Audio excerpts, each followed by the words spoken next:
Allahu Allahu Allahu Allah Allahu Allahu Allahu Allah. Jadilah orang yang zuhud terhadap dunia. Maknanya apa itu zuhud?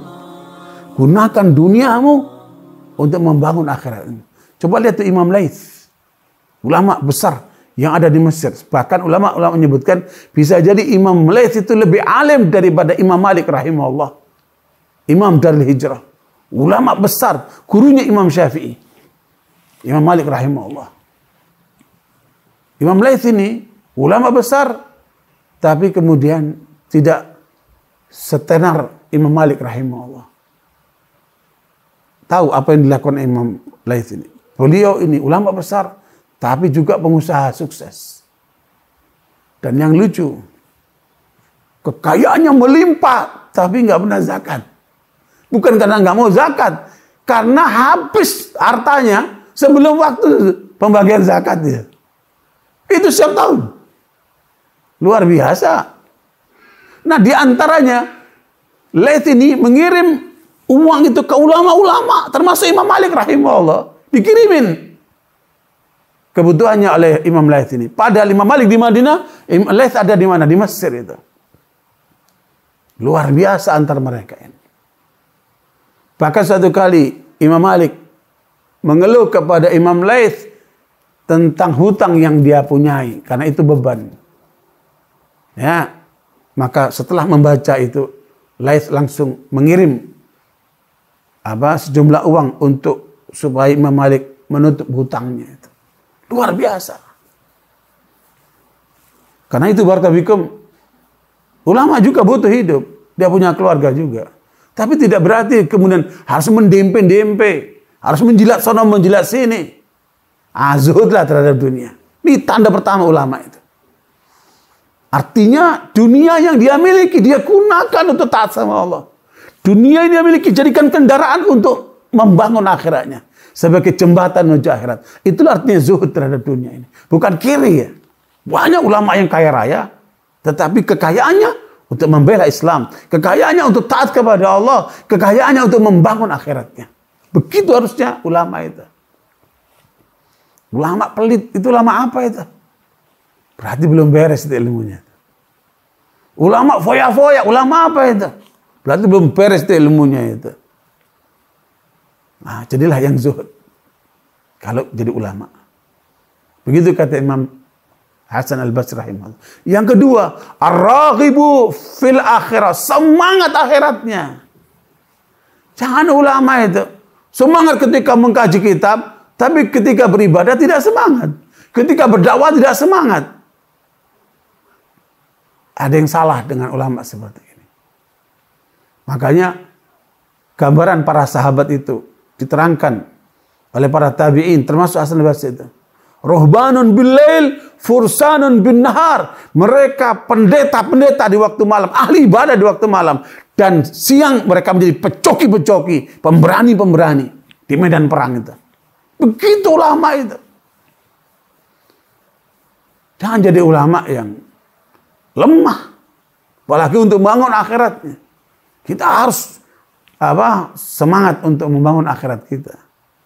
Termasuk dalam dunia dakwah ini kan. Jangan pernah melemah. Ya, makanya Nabi berdoa kepada Allah. Padahal kan, Allahumma inni a'udzubika minal hammi wal hazan. Ya Allah, jauhkan kami. Aku berlindung kepadamu ya Allah dari gelisah, cemas, sedih. Itu akan melemahkan orang itu. Nah, jangan kamu sedih, gelisah, cemas, itu melemahkan dirimu. Jauhkan itu. Wa na'udzubika minal ajzi wal kasal. Kami minta kepadamu ya Allah perlindungan. Jangan sampai kami terkena penyakit lemah dan malas. Nah, itu ulama tidak boleh itu. Lemah dan malas itu. Makanya harus selalu semangat. Wa na'udzubika minal bukhli wal jubun. Kita berlindung kepadamu ya Allah dari sikap pelit dan pengecut. Ulama itu pemberani, tidak boleh pengecut. Ulama itu dermawan, tidak boleh dia pelit. Gitu. Wa na'udzubika min ghalabatid daini wa qahrir rijal. Kami berlindung kepadamu ya Allah dari beban hutang dan tekanan-tekanan orang-orang yang punya kekuasaan itu. Karenanya barakallahu fikum sekalian, ini ulama tanda kedua dia semangat akhiratnya. Antum lihat kan? Ulama-ulama yang sudah tua-tua umurnya itu, tapi semangatnya luar biasa. Bahkan kami menemukan ada ulama yang masih sudah umurnya 80 tahunan, bekerja masih 18 jam untuk Allah dalam dakwah. Luar biasa itu. Padahal umurnya segitu. Sekarang orang semakin tua semakin banyak istirahat. Bukan begitu ulama. Ulama itu justru semakin matang dia semakin tinggi perjuangannya. Kenapa? Dia semakin dekat dengan kematiannya. Seperti apa? Yang namanya apa? Kuda. Antum tahu kuda? Kuda itu kalau sudah mau dekat etapa terakhir, dia keluarkan semua tenaga, dia genjot supaya sampai lebih awal ke garis finish itu. Masa kita kalah sama kuda? Ayo para ulama, bangkitlah kalian. Ini umat butuh bimbingan kalian. Jangan sembunyi-sembunyi saja. Tampil. Ayo kita urus dakwah ini.